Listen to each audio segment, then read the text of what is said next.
features.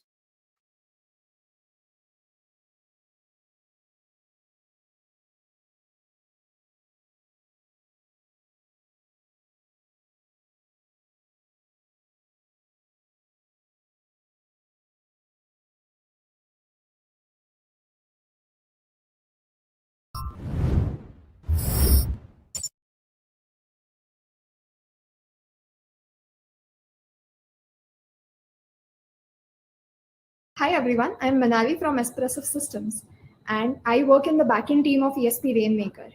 Today we are going to talk about extending RainMaker. But before going to what extending RainMaker is and how, in what ways can you do it, let us see what ESP RainMaker is. So ESP RainMaker is Espressif Systems cloud offering, wherein it offers an end-to-end solution for all your IoT products. Because of this, you can focus on your innovative core offerings and we focus on the common technical functionalities. So let us see what RainMaker architecture is so that we know what is offered as part of ESP RainMaker. So ESP RainMaker comes with device SDKs. It comes with voice assistants in the form of Alexa and Google Voice Assistant, an admin dashboard to manage the RainMaker service, mobile apps for Android and iOS for your end users to connect with their devices, and one cloud infrastructure which is hosted on your private AWS account. All these components interact with each other to form the complete ecosystem. So smart IoT devices interact with AWS IoT MQTT broker to connect to cloud, and voice assistants, admin dashboard, and mobile apps, which are nothing but all the clients, interact via API to the cloud. The core application services consists of the core business logic of ESP RainMaker, and then there are some optional components which are event processing framework and OAuth2 connectors, which we will see further in the slides. Now, the blue box that you can see is actually the cloud which is hosted in your AWS account. We'll see what it consists of in the next slide. So the cloud which is hosted consists of IoT core and SQS in the form of data ingestion. So all your IoT devices, as you can see from the left side, interact via MQTT to the IoT core. And IoT core and SQS form a part to help the device messages go into the cloud. The processing part, which is Lambda, helps in storing this. So whatever device messages are there, it formats it and it stores it into data storage services like DynamoDB and Dynstream. And if you go to the right part, there are voice assistants and mobile apps and also the dashboard. So all the clients interact via HTTPS to the API gateway. So API gateway is also connected to a Lambda which decides what to do when that API is invoked. It may actually interact with the data storage services to fetch some data or write some data. You can also see one Cognito service. So AWS's Cognito service is used to store users and also session management. There is also a service named SCS, which is used to send emails. So these are the major services which are used. This is important because only when you know what is currently offered as part of ESP RainMaker can you think of creative ways to extend ESP RainMaker. Now, why do you require extending RainMaker? So if you see, RainMaker is pretty complete, and most of the use cases that you have would be already there in RainMaker. But there may be some specific things which are only applicable to your product. In that case, you can always realize them via extending RainMaker.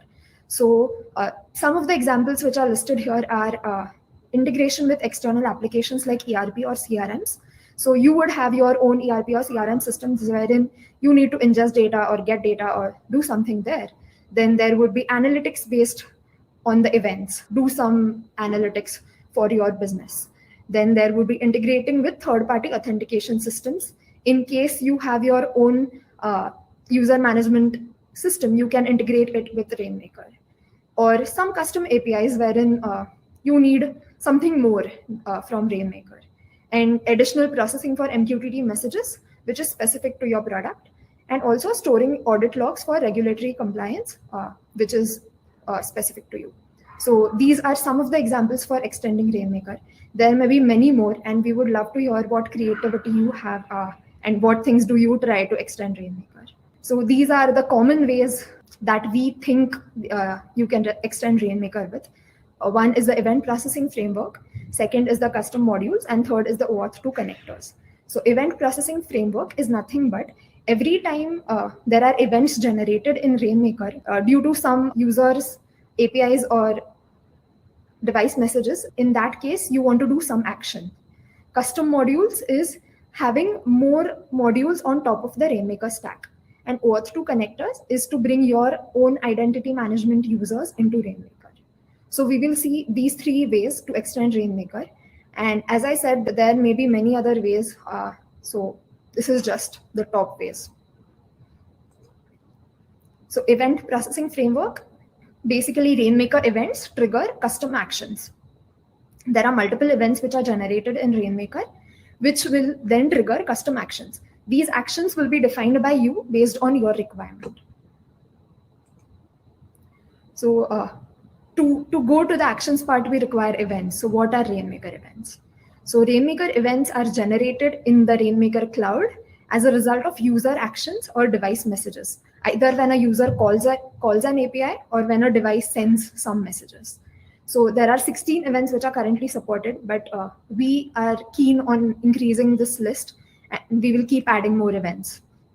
Most of the important events are like node online or offline, that is the device is disconnected or connected. Then node association, which is when a user has got a new device. Node parameters changed, which is light getting switched on or off. Node automation triggered, tags added from or removed, which is kind of a searchable criteria for your node, some parameters to associate with the node. And then there is node configuration changed. So these are some of the important events. There are many more, and you can check it out at the GitHub link, which I will provide in the further slides. So these now that we know what events are, we'll go to what actions can you think of to that these events can trigger. So the events can trigger any custom action, and the mediator between is an AWS Lambda. One event can result in multiple actions. In that case, there will be multiple Lambdas which are subscribed to those events. And some of the example actions that we come up with would be sending emails to your end users, sending push notification to users, creating a webhook to integrate with third-party applications, analyze user patterns, or integrate other AWS services when an event is generated. So just to give an example, we can say the event is light is getting connected or light is getting disconnected, the light device. So in that case, you can have an action. We at RainMaker actually use this framework to send push notification to users, wherein we say that, okay, your light is now online or your light is now offline. So this can be one example which we take. There can be many more. So the framework, as we already know, consists of an AWS Lambda function, which listens to the event SNS topics, and it then triggers the actions which are defined in the code of that Lambda. And the core business logic, which defines what to do with that event, goes into the Lambda code. The entire flow, if we just recall whatever we have seen till now, it is basically, if you go to the events part, there are two entities involved, which is user and device, which send messages or requests to API and MQTT, which then triggers their respective Lambdas. There is some part called event filters, which is an advanced concept, and we'll get to it at the end of this section. So the events which are triggered go to that SNS topic, and this SNS topic is actually subscribed to the event processing Lambda. So whatever your event processing Lambda is, that will require permissions to access all the 16 event topics that RainMaker provides. And then it can do anything, any custom actions, which can be, as discussed, sending SMS, emails, doing some analytics, push notifications, or webhooks. This is the entire event processing framework. So let us now understand what RainMaker provides for you to get started with the event processing framework. So there is a sample project at this GitHub link, which is provided on the screen, wherein you can just clone that repo. It consists of a sample Lambda function, which is developed using Python, and this listens to the SNS topics, which are RainMaker events.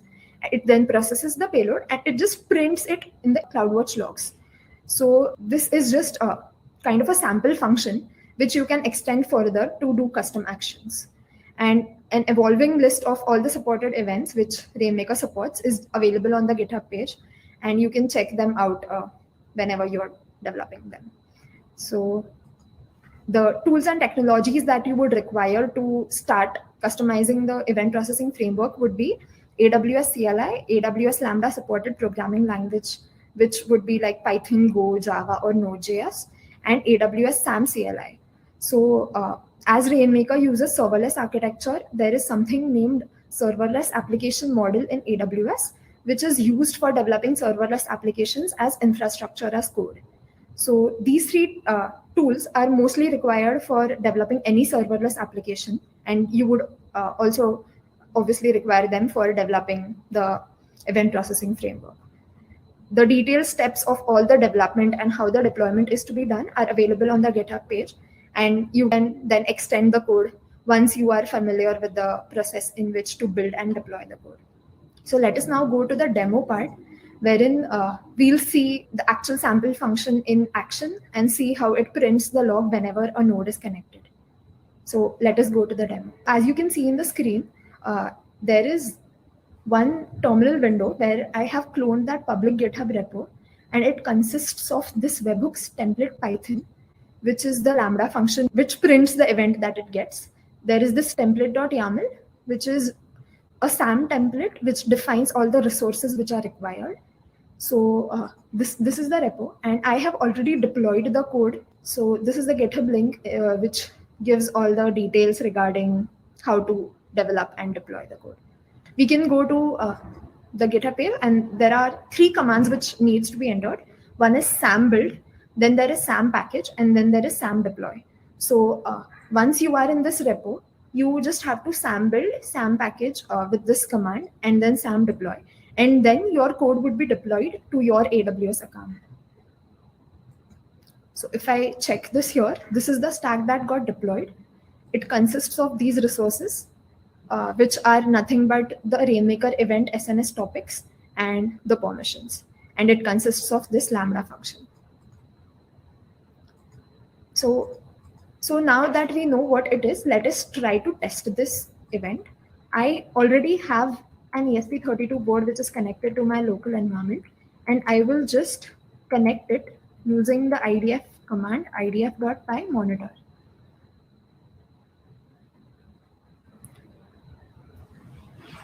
Okay, so till the time this is getting connected, let us go to the CloudWatch logs and see if we have any events. Okay, so we have this event wherein if we check, this is RainMaker event node connected. So this is the payload that RainMaker sends to the Lambda function. Then there is an ID and event type, which is node connected, timestamp, some description, and then there is event data, which consists of all the parameters and other things which you may require. So now we have seen the entire end-to-end flow, wherein the event that we triggered was getting the node online, and the action that we did was to print the CloudWatch logs. So now we are done with the demo. As I have mentioned before, there is one advanced topic, which is event filters, which you can use to optimize the events which are posted to the SNS topics. If you feel that there are some events which you don't require, in that case, you can filter them. And this filtering can be done at 3 stages, which is system, user, and node. So the event filters can be configured using the RainMaker dashboard or using the RainMaker APIs. The Swagger link is provided in the presentation. So this is the event filters flow, wherein the event source is actually filtering at system, user, and node level to reach the SNS topic. And system level filter is kind of a master switch, wherein you can say that I don't want any node connected event in my RainMaker system. Then there is a user level filter, wherein you can say that I don't want node connected events for this particular user. And node is also selecting if you want it or you want to disable it for that particular node. So in case your event processing framework doesn't require node connected, you can say that I want to disable them at system level. So this is the infrastructure that RainMaker provides so that you can choose which events you want and which you don't. we'll now go to custom modules, which is the second type in which you can extend RainMaker.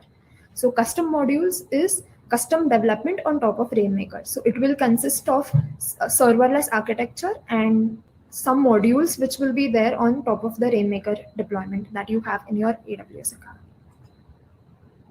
This may be required to build additional custom logic, maybe additional APIs or additional logic to process the MQTT messages. The custom modules that you develop will actually be on top of RainMaker. So they need to follow similar architecture, and this will actually fit into the overall paradigm of RainMaker, wherein it will have serverless services used.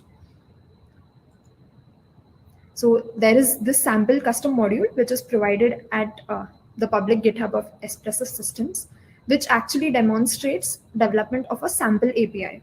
And the project which is there, it consists of an API gateway resource. It consists of a Lambda function, a sample DynamoDB table, and SAM templates to deploy all these resources.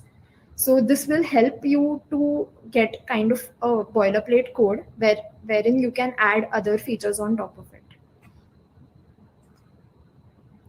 And obviously, the development is not restricted to the resources which are provided in the GitHub repo. You can add other AWS services which you require. And just a note of caution that whatever code that you are going to write in this custom modules, it shouldn't impact the existing RainMaker deployment. So say it shouldn't delete the tables which RainMaker uses, or it shouldn't modify something. That is because in that case, the upgrade process of RainMaker or the way in which RainMaker works may get hampered, and then it will create problems. Just to get an overview, this is the structure that is there in that sample custom modules, wherein there are 4 methods to the API gateway, and then there is a Lambda function which is triggered. So let us now go to the demo of custom modules, wherein we are going to see how we are going to deploy the custom modules. I already have the code cloned in my environment. So this is actually the GitHub repo that was there in the presentation. It consists of this module, which is ESP custom service, which has got 3 stacks to it, which is base API, base, and custom service. And it consists of 2 lambdas, which is API versions custom, which tells the users on which API version they are. And it consists of the custom lambda, which currently, as this is a sample code, just prints in which method it is. So I have already deployed this. This is the command, make all and make deploy. And name of an S3 bucket which is public in your environment. So let us go to the deployed code that we have. So this is the ESP custom base API, which defines an API resource. And then there is this ESP custom base, which defines a table. And then there is ESP custom service, which defines a Lambda function and 4 methods. So the API, we can actually see it in the AWS console, wherein we have user/custom. And there are 4 methods, which is put, post, get, delete, and also an options method for purge settings. Now to test if this is working, let us just go to the curl command. And if we just click it, we can see that we get the output from the get function. This was it for the demo of custom modules. And you can do many interesting things here according to your business requirement. So let us now go to the presentation. Okay, so far we have covered event processing framework and we have covered custom modules. The third part, which is OAuth, will be covered by my colleague Deepak. So handing over to him. Thank you, Manali, for handing over to me. So myself, Deepakumar. So I'll be going over the OAuth2 connectors. So I'm working in the Espressif team as a cloud backend engineer. So let's just jump on. OAuth2 connectors. So what is OAuth2 connectors and why we need it? So this is the first page when what the end users would see in a mobile app that is developed using RainMaker. So in this mobile app, the users can sign in or sign up using the email or password, or they can also use their Google accounts to sign in. What if you want your own identity management system to be integrated with RainMaker so that your users will have a seamless experience accessing ESP RainMaker platform? Well, there is a solution to it, and that's OAuth. So before moving forward, let's just understand how the authentication in RainMaker works. So in RainMaker, we use something called as AWS Cognito service that is used for user management and authentication. It's a serverless service provided by AWS.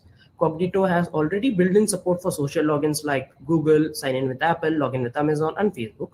And we can further extend it with OpenID Connect. What is OAuth 2 and OpenID Connect? OAuth 2 is an industry standard framework for authorization. Before OAuth 2 existed, or whenever a user wants to share information that is belonging to one website to another, the user needs to share his credentials with him. But currently with OAuth 2, the user doesn't need to actually directly share the credentials with the other website. He can generally pass a token. And using this, the access of data is granted. Now, why OpenID Connect is needed? OpenID Connect is built on top of OAuth 2 to actually handle the authentication layer. As we move on to the next slide, we will now see how the OpenID Connect flow will look like.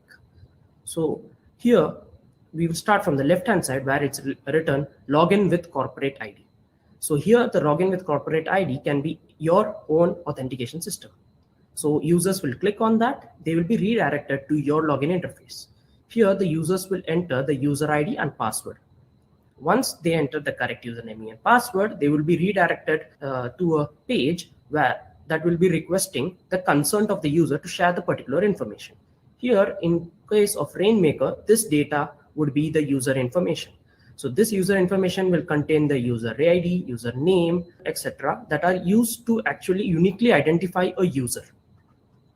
Now, once the user says that, okay, I allow to share the data, then this particular UI will redirect to RainMaker. There is a callback URL which will take this data, get the token from your system, get the user information from your system, depending upon the scope the user has provided, and Cognito will see if the user exists or not, create a user, and authenticate the user, and provide the access tokens through which users can seamlessly access the RainMaker platform.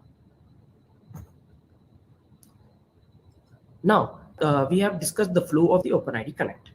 Now, there comes a question why we need OAuth connector at the first place, right?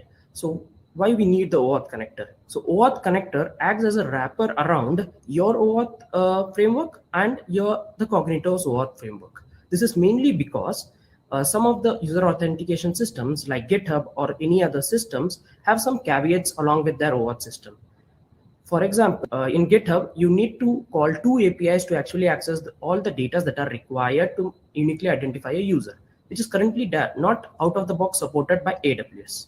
To do that, we have provided a custom module that actually does all these handling for you, and you can directly start using your OAuth connectors. And this module is already available in the serverless access repository, which is like a Google Play Store or an App Store for applications, and the access to this particular repository will be provided on request basis. So now, as we have done with all the explanation of how the OAuth 2 and why we need the OAuth 2 connectors, let's jump on to the demo. So here we see the serverless application repository loaded. So let's just search for our OAuth 2 connector. So here we have our RainMaker OAuth 2 connector. So let's just click on that. So after clicking on that, a particular page will be loaded here. So this is the OAuth 2 connector. So in this demo, we will be seeing how to integrate GitHub. So we will be actually filling all the details that are required for the GitHub. So here we have the stack name, we have the authorized URL, we have the email URLs, we have the token URLs, and we have the user URLs. So this user URL is to access the user information. This token is to get the token. Emails is used to get the emails of the users to uniquely identify the user. And we have the authorized to actually initiate the OAuth flow. So once we have filled all the required details, we will click on deploy. So as I've already deployed the stack, I will be not clicking it now. So let's just move on and see the output. So this is what the output will look like after deploying the stack. So we have serverless repo, ESP, RainMaker OAuth 2 integration. And if we navigate to the output tab, we have all the information that are required for you to access seamlessly to integrate the Cognito with your own identity provider. So the next step to create a OAuth2 application in GitHub to actually facilitate the connection between the two. So here I have already created a OAuth2 demo connector with this, and we have already the client ID with us, and we have the client secret with us. And if we scroll down, we would see that this is the homepage URL. I have kept it to Espressif, and this is the callback URL. This is the URL to which the GitHub will send the code back to, so that we can have access to the token and user info. So now, as we have already configured it, let's just jump to the Cognito. So here in Cognito, I have already added the client. So this is the Espressif demo app. There is client ID, there is client secret, and we have posted all the URLs that are present in the CloudFormation output. That is the authorize, token, JWKS, and the issuer URL.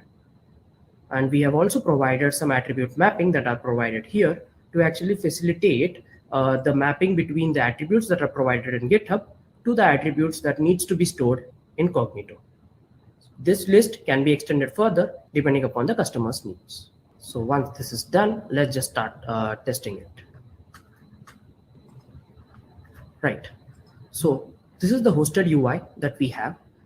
So this is the particular Espressif demo app. Here you can have your own particular identity system here. So once the users start to click on this, so they will be redirected to the GitHub login page. So as you see here, we are trying to log in to GitHub to actually give the access to Espressif or RainMaker.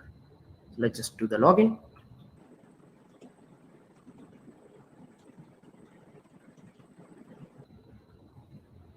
Okay, so now we have done the login. So it's going now to ask for the authorization. So as I've already done the authorization and I already provided the access, so now we have actually logged in to the RainMaker. So how we can know that? So we have received a code here which can be facilitated further to actually get the required access tokens from the Cognito to actually seamlessly call the APIs. So this is with the demo. So let's move on to the presentation again. So now, so as we have seen with the demo on how it actually seamlessly integrates Cognito and GitHub, now this module is also available in GitHub for further customizations. So the link provided here is for the GitHub link. Further, there are detailed steps to actually configure OpenID client in AWS Cognito as well. We have come to the end of the talk. We hope this talk was useful in letting you know how to extend RainMaker to meet your business needs. All the resources are publicly available in GitHub. Please feel free to experiment with all the extensions. If you have any additional questions, we would be happy to help. Thank you and enjoy your day.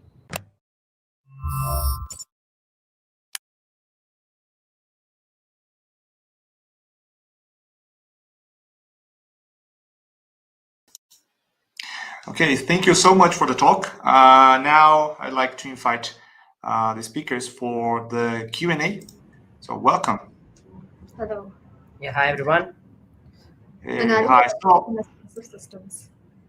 thank you. So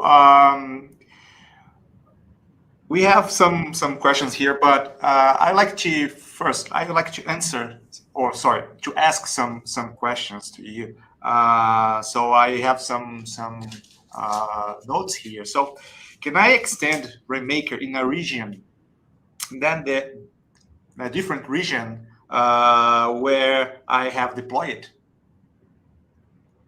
Right. So that is very much possible. Basically, your RainMaker deployment is in a different region, and you need to extend RainMaker in a region which is closer to you, or for some business requirement. So that is possible. Okay, thank you.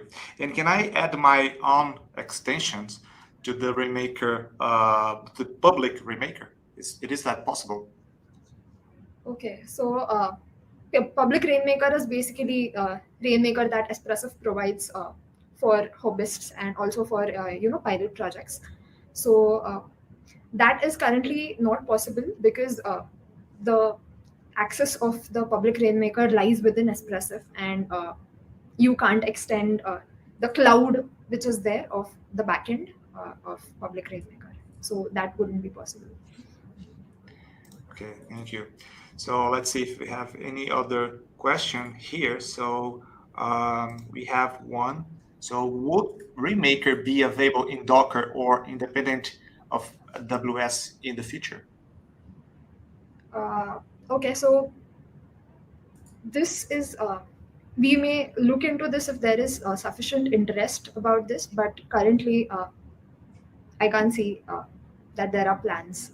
It's not there. But we may do it in future. Okay, so can I ask one last question? Yeah.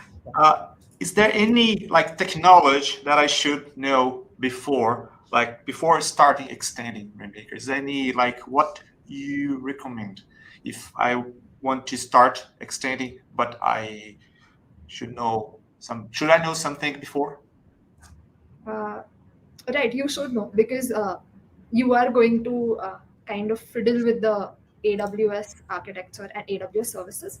So I recommend that you should know the AWS services which are used, which is the serverless services, and you should also know some language which is supported by AWS Lambda, like say Python, Node.js, Java, and all, so that it will be easier for you to understand what is happening currently and what you can add. Okay, so I think we have no more questions. So do you have anything that you'd like to share or some future plans for the project? Not only for extending, but if you have anything else to share, so it's the time. Yeah. Hi everyone. So thanks for seeing our videos. So it's been great interacting with all your folks. So yeah, there are quite some plans regarding RainMaker. So you will hear them about in the newsletters or in any other project. So we are currently pushing Matter integration with RainMaker. So that is something that we are doing. So yeah, that's it from my side. Okay, so we have one more question. It would be the last one. Okay. So is there any possible for integration RainMaker with our existing products and apps? Okay. So this is like you already have your products and apps. I think this would be possible. That's what I feel. But if you already have a cloud provider with your users, then it would be difficult to migrate that cloud. But I can't think of anything like. Do you have to add anything? Yeah. Deepak? Like, So sure. So I think this is a quite subjective question on what actually we are trying to integrate here. So depending upon what the integration would be, the possibility would change. For example, if there are certain APIs that need to be called here and there, so that can be done. So if a user needs to sign in, that can be done. So, but depending upon what type of integration we want with RainMaker, the possibility would change. That's how I would comment. I think you can just contact the support team and Okay. they will. Okay, so thank you so much for the talk and for the answers. So thank you. Thank you. Thank you so